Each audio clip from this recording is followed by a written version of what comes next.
আপনাকে ভালো মানুষ হতে হবে। আমি আবারও বলছি, আপনাকে ভালো মানুষ হতে হবে।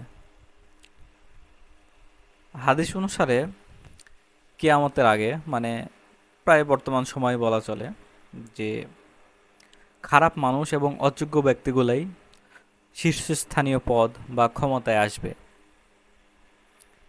কিন্তু তারপরেও আপনাকে ভালো মানুষ হতে হবে। যদি আপনি ভালো মানুষ না হতে পারেন, তাহলে আপনি খুবই বিপদে পড়বেন।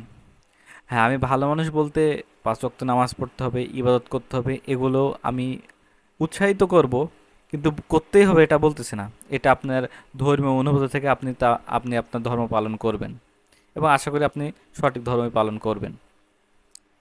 তো ভালো মানুষ যদি আপনি না হন, কোথাও আপনি টিকতে পারবেন না, কোথাও ভালো কিছু করতে পারবেন না। তাই ভালো মানুষ আপনাকে হতেই হবে। এবং ভালো মানুষের কেউ দাম দেয় না, সবাই টাকা পয়সা দুর্নীতিবাজদেরই দাম দেয়, কিন্তু ভালো মানুষকে কেউ দাম দেয় না। কিন্তু তারপরেও আপনাকে ভালো মানুষ হতে হবে। আপনি কোথাও কোনো সুযোগ সুবিধা পাবেন না, কিন্তু তারপরেও আপনাকে ভালো মানুষ হতে হবে। আপনি চলতে ফিরতে সব জায়গায় অপমানিত হবেন, তারপরেও আপনাকে ভালো মানুষ হতে হবে। আপনাকে ন্যায়ের পক্ষে থাকতে হবে। আপনি জুলুমের শিকার হবেন, অন্যায়ের প্রতিবাদ করতে গিয়ে জেল খাটবেন, অনেক কিছু হবে, তারপরেও আপনাকে ভালো মানুষ হতে হবে।